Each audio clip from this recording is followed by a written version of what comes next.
Well, what I first remember, I just had come back from a trip from New York where I met with a bunch of mayors about their broadband systems and successes and failures, because we were thinking about rolling that out. So I came back and it was late at night.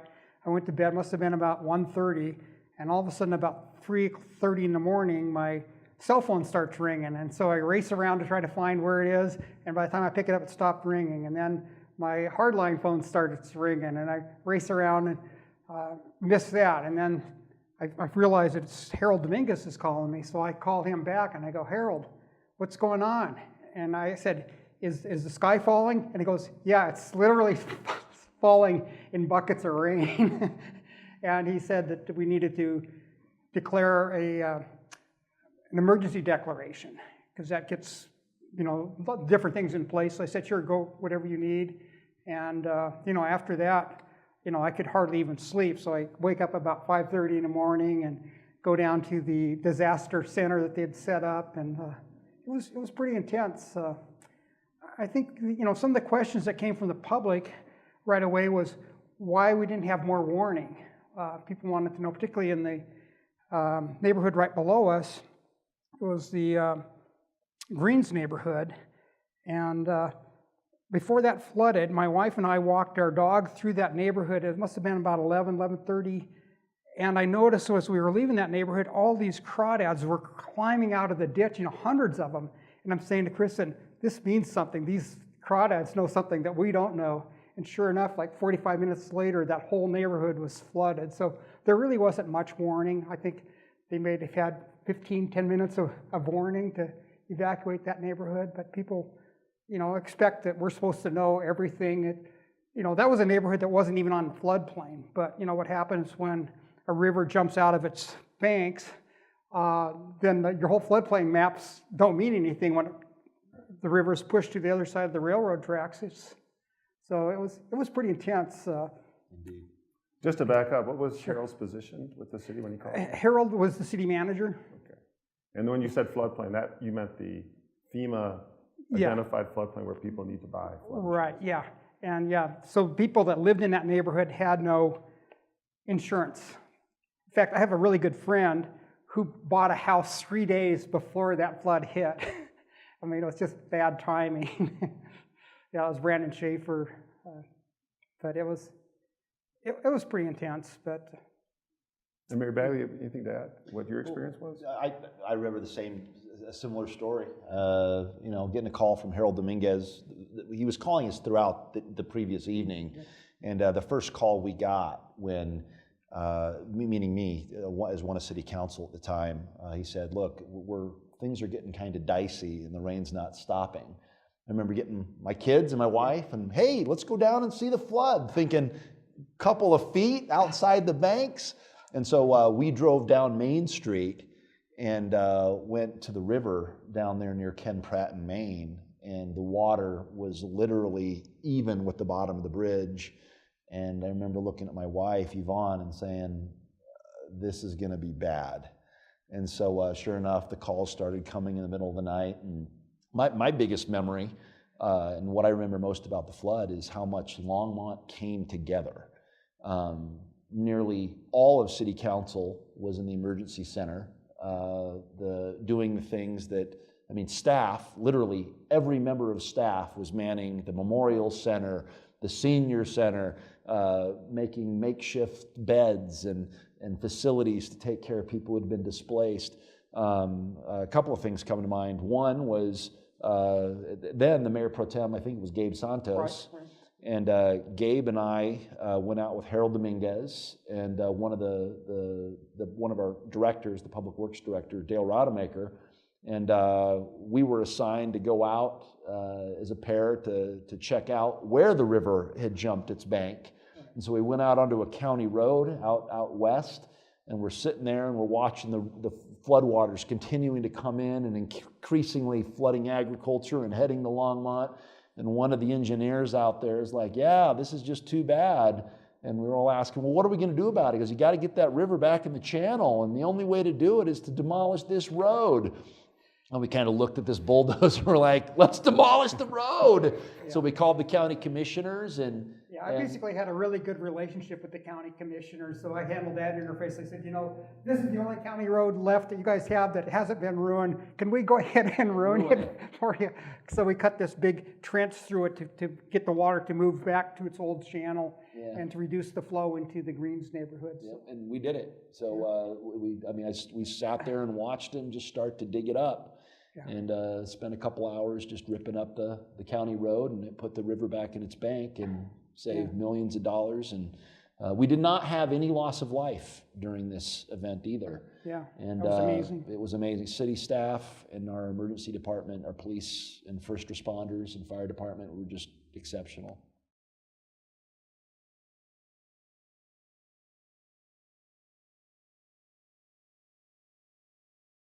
Harold Dominguez and Dale Rademacher and Nick Wolfram, they look to the future, go, if we just rebuild things the way they are, the same thing could happen 5 years from now, 10 years from now. I remember one constituent, he was really upset with me because it was taking so long to rebuild the Sunset Bridge. And he thought we should just rebuild it fast and dirty, get it done. And, if we did that, we would have to do it all on our own money. But if we went through the process and rebuilt a bridge that could stand the 100-year flood, we only had to put in 12.5% of that cost. The state put in 12.5%, and, FEMA covered the rest. And it just made a lot more sense to build something that was going to last the next flood. And, most people were on board with that process, but, there's some people that are just impatient. They don't like to be inconvenienced at all, but I think we always made the right decision. So, I guess water hydrology is just, it's really hard for a lot of people to understand that in order to protect your floodplain, you got to start downstream and fix it down there and work your way back up. And another thing that happened during this whole process is our 100-year floodplain used to be 10,000 cubic feet per second, and then it was moved up to 13,000, and then finally to 15,000. And during this process, we were working on the design of these bridges. But every time the floodplain level goes up, it's like a whole new bridge design. It's not, it's like take your design that you just spent all that time doing, and you start over pretty much. And so that delayed things. But ironically, I just came from a meeting where one of the bridges, the bottleneck that we need to look at is the Burlington Northern Santa Fe, the BNSF bridge, where one of the bridges in the middle of town, as a city, we can work with the state, we can work with the county, and even the feds to widen bridges. But the railroad was here before us all. So BNSF, over the course of the last several months, have been really great partners. They've actually given final approval for the city. Longmont's gonna manage that project. Okay. Longmont is going to also pay for most of it. But that bridge, the bottleneck there in the middle of town, is going to be widened here very shortly. And so that last piece of our floodplain expansion is going to not only occur, but it's going to occur right. But you guys did pass some regulations about new buildings. Didn't you ask for higher standards? Yeah. We didn't allow people that lived in the floodplain to move back into their trailers and things like that. Things, even I can see the effects of that flood on the new house that I just purchased. Now they have this backflow sewer prevention thing to keep sewer from backing up. So that's changed designs and where people can build, and I think it's a good thing. And now, as a result, the flood has led to another conversation, which is, what are we going to do with the river corridor? We want to preserve and maintain the wildlife corridor, and if we are going to, and the question is, what, if any, should we allow along the river corridor? And so we're talking FEMA, floodplain, we're talking bridges, we're talking future policy, wildlife, preserving the environment, rebuilding the environment. So the flood is still very much an everyday topic of conversation for the city of Longmont.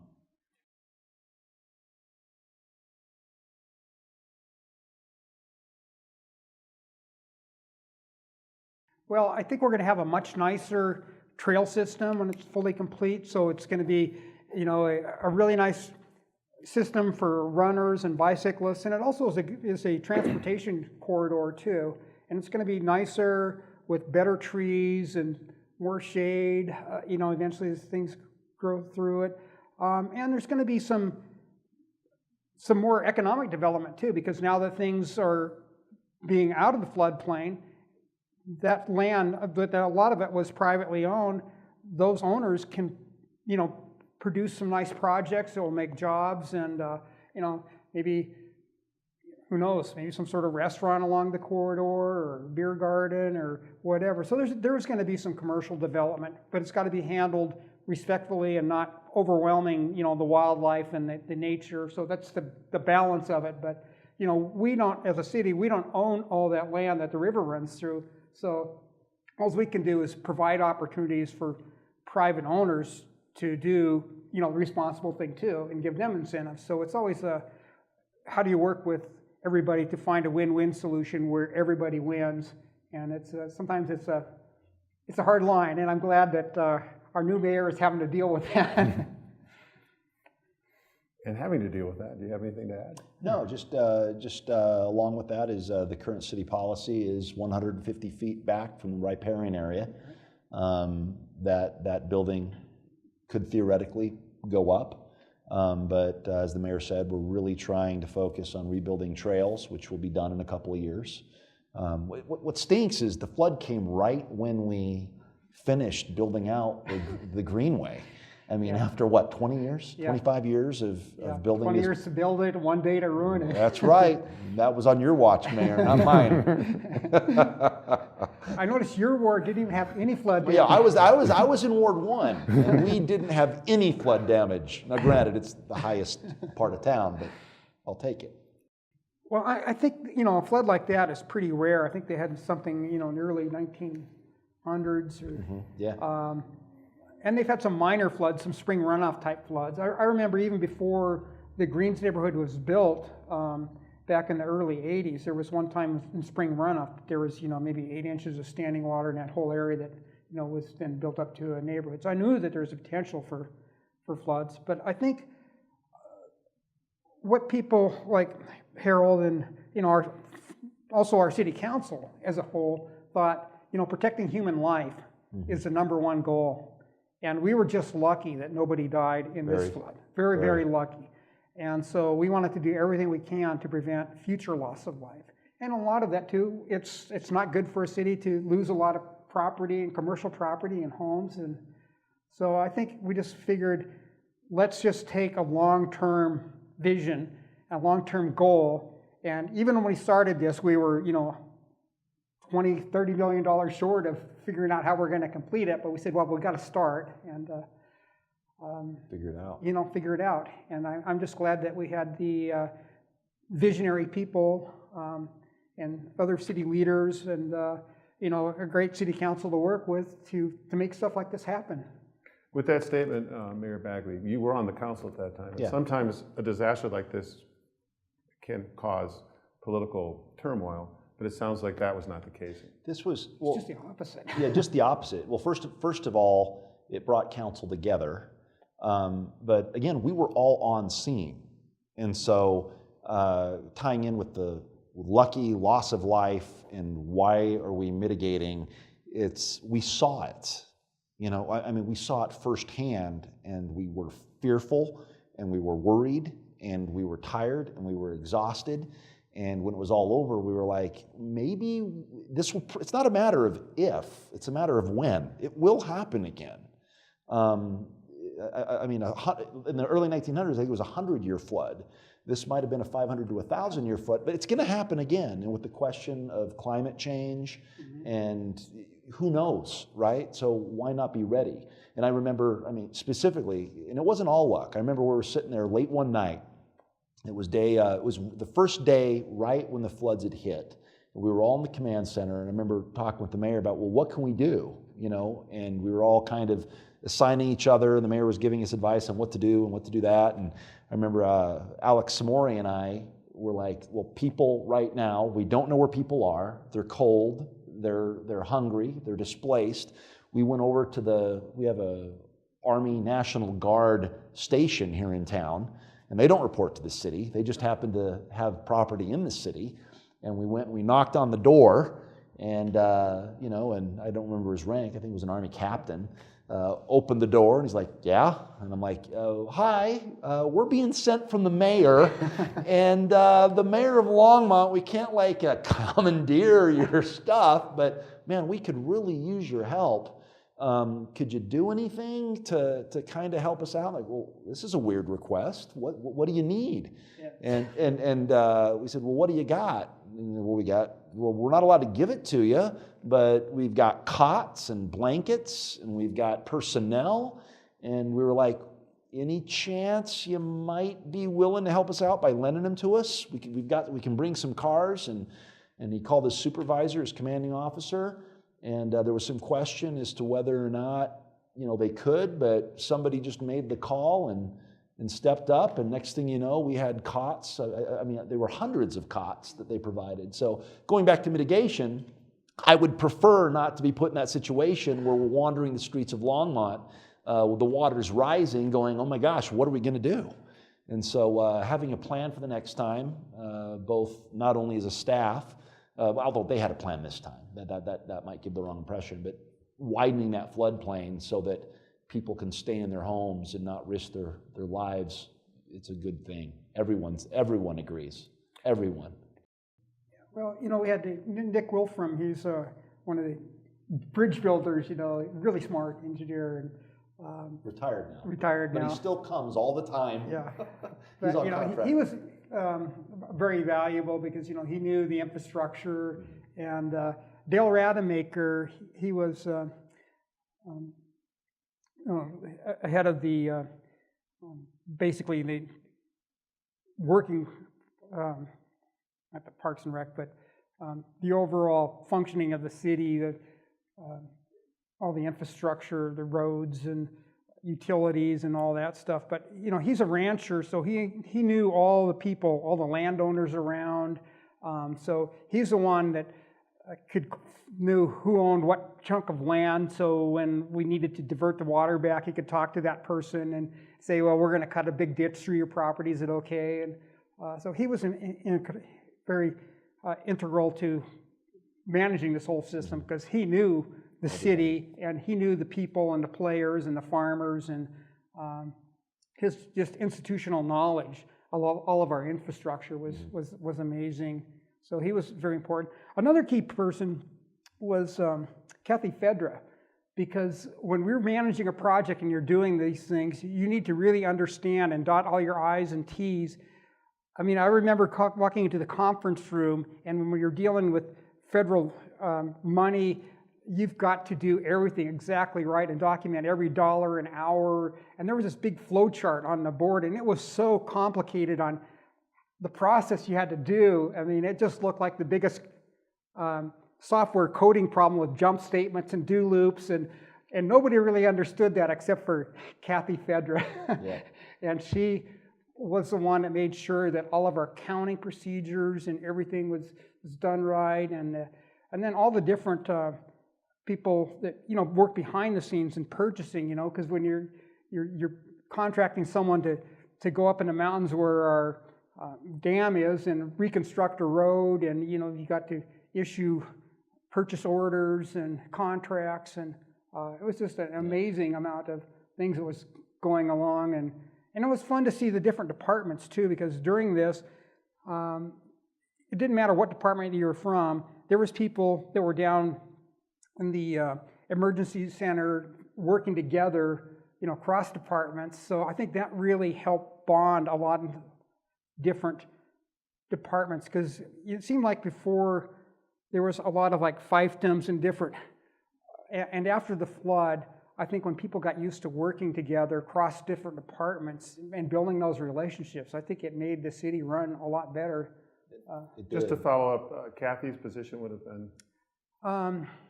She's Kathy Fedler's official title is, don't know, but she along with Karen Roney we call them the spiritual or the heart of the city. They're Yeah, the the ones in heart and charge. soul of the Heart city. and soul of the city. They know how to get money from state and federal sources in order to provide for our less fortunate, our Section 8 housing, our community service. director of community services. Director of community services. And probably doing grants. And it sounds like, I mean, just to follow up a little bit more, in the future, it sounds like you're going to, or are thinking about having more delegated authority to the staff to make decisions quicker, to do like when you reached the road and did some of these other things, that they have authority. So you don't have, as elected officials, have to be out there, but maybe staff has that authority to be in position to do that. Is that, or am I overstating it? Primarily, the staff does have things, I mean, we have basically, a weak mayor system. I mean, our only employee is Harold Dominguez and the city manager, so we just give them, basic direction. But where they needed me, particularly, is because I had great relationships with the county commissioners. So they wanted me to contact the county commissioners and let them know we needed to tear up their road. So it was better for me to do that than Harold. But once I got that permission, then I'm not the one that's going to go tell them exactly how to tear up their road. But I'm saying, you've got permission. That was Gabe Santos. Yeah. He ripped up the road. Yeah. No, and the other thing is that, and again, I guess to kind of correct your question, Okay. Staff had that authority. I mean, we were not there as city officials telling anybody what to do. So other names would be Chief Mike Butler. Oh, yeah. Chief Butler is the public safety chief responsible for police and fire. And then Dan Emons was emergency manager. And then Bob Allen kept the water flowing because Bob two of our Allen. 3 water supplies were Down, cut off. And, yep. But we, And at the time, Tom Roniotis kept the power running. yeah. He was the director of Longmont Communications. Power and Communications. And so it was city council was there because our role was literally, okay, guys, we don't have enough staff to do this, so why don't you do this? So I remember another time, city council said, well, now what can we do? They're like, here's a list of people that their loved ones do not know where they are. Your job is to find them. And so we worked the phones. The river had literally cut Longmont in two. You could not go from north to south without going all the way out and around towards I-25. That St. Vrain River, which normally you could take a running leap and cross, it was a mile wide. Yeah, and deep and fast moving. Deep, yeah. And so, so we were, city staff, to answer your question, will continue to have whatever authority they need to act to protect property and preserve human life. And they had it then, they continue to have it today. It continues.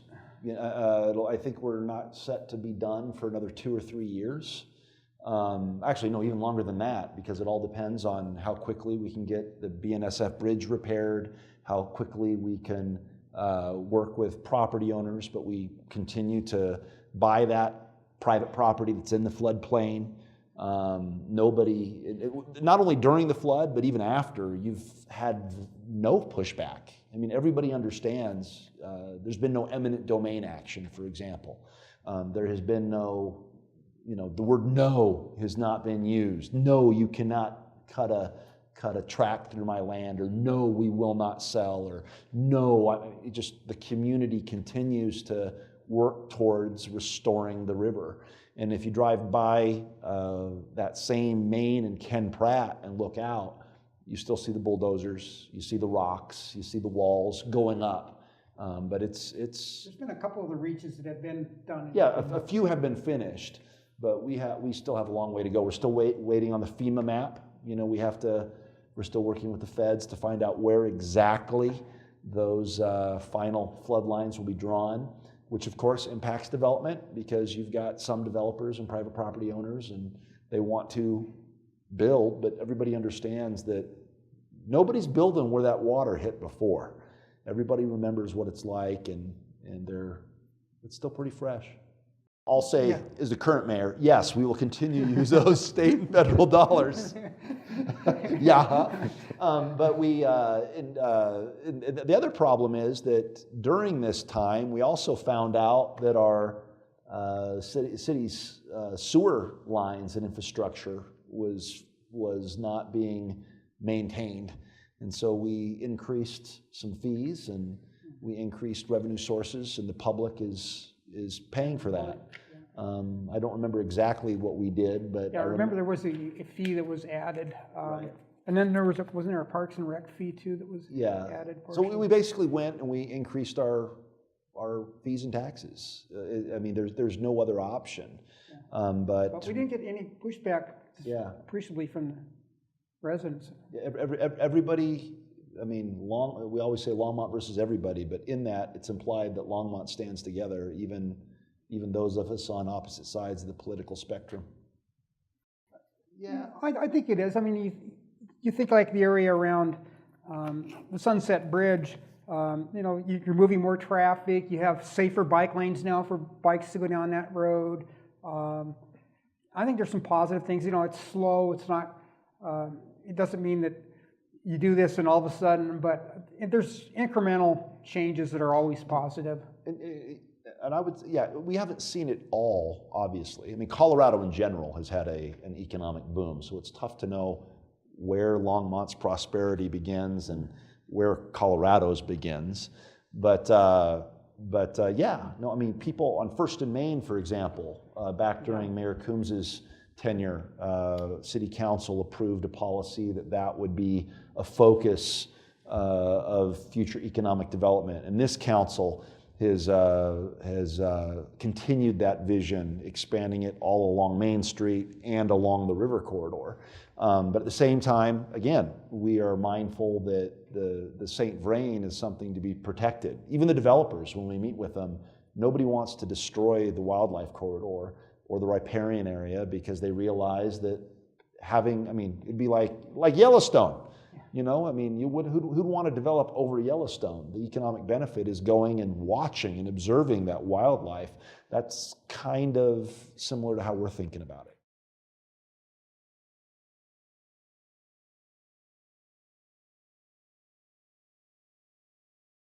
The irony is, I remember talking when we first, we were elected at the same time, right. Him as mayor, me as a council member in Ward 1. I remember having conversations with a gentleman here locally, Mike Schnatzmeyer, right. who was a big advocate, who one of the first two discussions, first discussion was about the city's health care plan with Longmont United Hospital, and then the second conversation I had was the following day with Mike Schnatzmeyer, who showed up with floodplain maps, and he pointed at it and he said, "You guys need to prepare for this. This is going to happen. This is going to happen." And I remember talking with the mayor. We're like, "Yeah, it is going to happen. What are we going to do? How do we get the public to get behind this?" And that was 2012. And then the floods hit, and we're like. But we were working on it. We actually built a flood resistant on Left-Hand Canyon we just had completed, and that would have, if we had not done that project, there'd been another 1,000 homes that would have been flooded. Yeah, so we just started, but the flood, we had no loss of life, but it luckily was a fortunate. What's the right way to say it? The silver lining in this is that there was no loss of life, but it was so bad that it allowed people to say, hey, maybe these people are right. We need to do something to start protecting lives and property. And that was, so the flood really gave the political will to just do whatever we need to do to make sure it gets done. I think it was definitely, long term it's going to be silver lining. That storm actually is going to be a benefit Longmont in the long term. In the long term. And because we're doing the right thing, we're building the resilient St. Vrain project.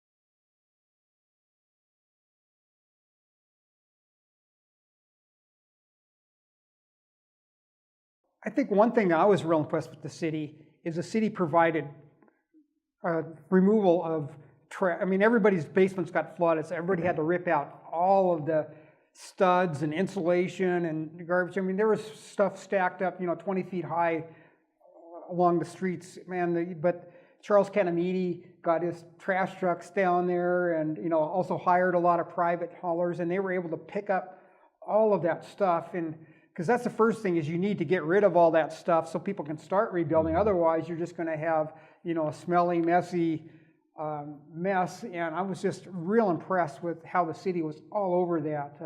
I don't think there's a city in the country that could have done a better job than our city did. And I would agree. And I remember I also remember the first day after the floods when the sun was out and the water was still there, and we started making a list of all the things we had to do. You know, $200-300 million. I think it was $500 million in damage, but we had to find $200-300 million to somehow start rebuilding, and we didn't have it in the coffers. Our reserve fund was like $5 million. I'm like, I don't know what we're going to do.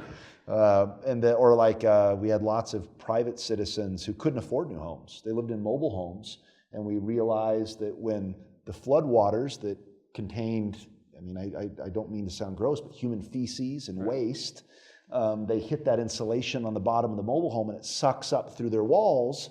You can't just get new insulation. You have to throw away the mobile home. So now you have less privileged, poor families who not only are displaced, but they can't come back into their home. Or you've got, I remember Nixcavators. You know, we contacted Nixcavators, and they just got right to it. They started our Button Rock is our water reservoir that provides and holds most of the city's water. We couldn't get to it. So he just started plowing a path and moving the rocks, rebuilding the roads, and Button Rock Dam held, thank goodness. So hats off to Ralph Price and I think Wayne Gaddis or whoever. I don't. I mean, but it was pretty solid. But all the granite that came off that overflow piled up in the dam below, and so that was clogged. So we had our water. 2 out of 3 water sources were cut off. It was. If you ever look at the spillway, it's probably about 5 feet higher than this ceiling, and probably where that brown stripe is there is how high the water was. So imagine something about 50 yards across and water at that level just flying. I mean, it was just an unbelievable amount of water that just came crashing down this mountain, and it was wiping out roads and trees and if you go boulders. I mean, there was boulders the size of pickup trucks that were getting pummeled by this water. What was originally a valley of trees and dirt is now, it looks like, you know, the 8th wonder of the world, this pretty huge chunks of granite that it was powerful. Water is a powerful thing. So the day after, everybody woke up and it was overwhelming. And so it's also, the way the emergency team handled it is a testament to their expertise and their ability, but the way the city staff, not the electeds, but the way this city staff has continued to manage to rebuild without putting financial burden and stress on the residents of Longmont is a testament to how awesome they are. As a matter of fact, when Governor Hickenlooper came out to visit us, when he was the governor at the time, Harold Dominguez and his staff, they were selected to handle the FEMA dollars. They managed things for their surrounding cities because they seemed just so good at it. They were so naturally just adept. Yeah, we helped other cities with that process because we understood it and taught other people how to do it properly. Or also, and not only that, but I remember the city of Lyons, they were wiped off the planet, and their city council was using our city council chambers to have their meetings. Yeah. And so it was a disaster that made for strong relationships in the region.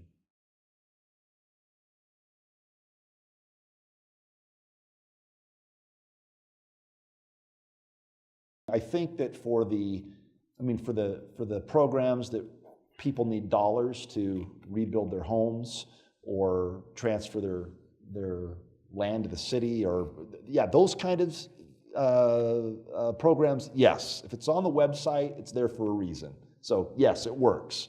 How well it works, when the next flood hits, we'll see how prepared people are. But it would be wonderful if we could just sit back and watch the flood from our lawn chairs, and it doesn't touch anything that is valuable. That would be awesome. Didn't they put in like 3 different cameras so you could actually watch the water level? Yep, we now have cameras and technology that allows us to monitor the water height. And during the last strong rain we had, ironically, it was in September, and people were freaking out, and we got updated emails real time about, here, nope, we're okay, we're okay, because people called. They a little bit of PTSD there for what was the word you used? Yes, hydrology.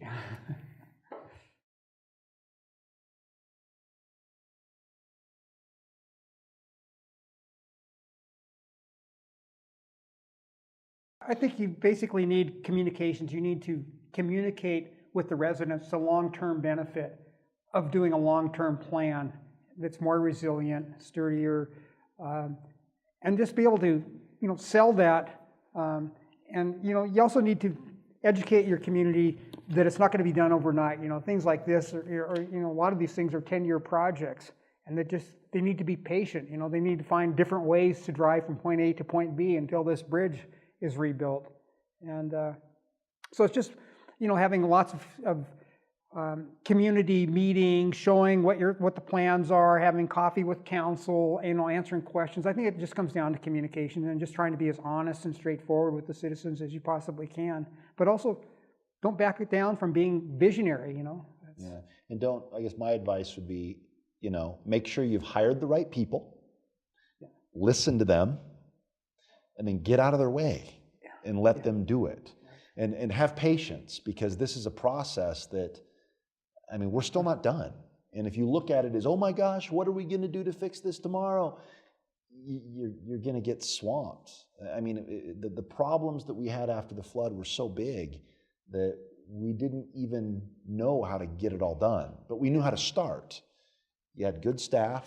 They told us what to do. We approved it. And we started going after federal and state dollars. We started talking to citizens, making lists and deadlines and timelines.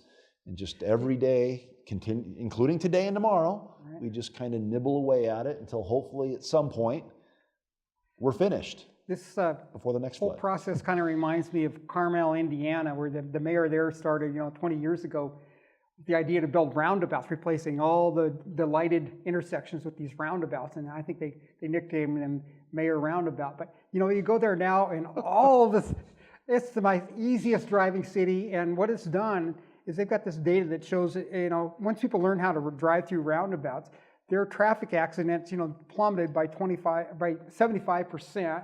And, basically a well-designed roundabout, you can move, 3 or 4 times the amount of traffic as a lighted intersection. And it's like, and they put in bike paths. And it's just amazing when someone has a long-term vision.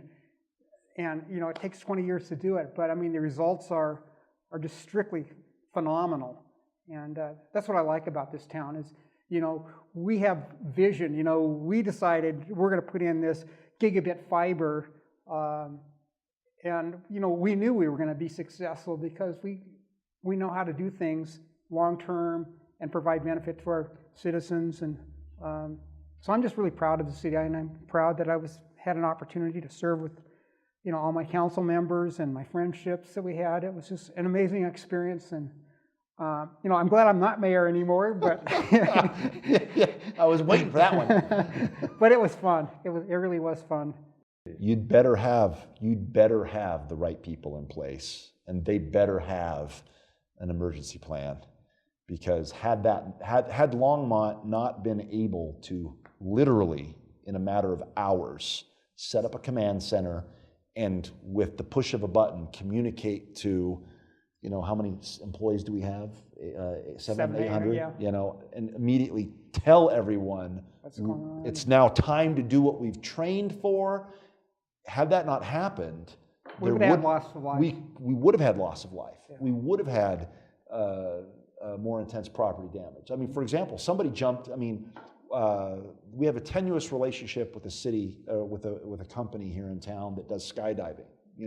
Oh, you're too noisy, or oh, you take over the airport. Even that relationship, they volunteered to make their planes accessible, and instead of taking up skydivers, they took up city officials, and they saw the floodwaters coming. Literally the flash flood coming, and we were able to take action as a result. So you'd better have a plan, and you'd better have the relationships, and you'd better have that staff in place, or else people are going to die. And it's good for communities to have relationships with nearby communities too, because you need to help out each other. Yeah. and figure out, because if one community's hit, the other community is responsible for finding places for them to live, and Was that an informal relationship, or did you have like mutual aid compacts between the communities? well, we do have mutual aid contact, but this was more informal. Yeah, I mean, as mayors, we belong to. I mean, like for example, there's all kinds of groups. The mayors and commissioners committee, which is made up of mayors of In the metro area. or the Metro Mayors Caucus, or NADA, which is the Northern. Anyway, it's a northern transportation conglomerate that a city council member goes to. So we are always interacting, and it's important that you have good relationships. Again, even if you don't agree politically on things, thank goodness the local level is not the national, not the national the daycare center that it appears to be, because if you don't have relationships with people, and if you don't look past the partisanship, again, in terms of flood mitigation and flood preparation, if you are focusing on national issues because it's fun and sexy, and you ignore your flood preparation, you and your family are going to hurt when that time comes, because it's going to come.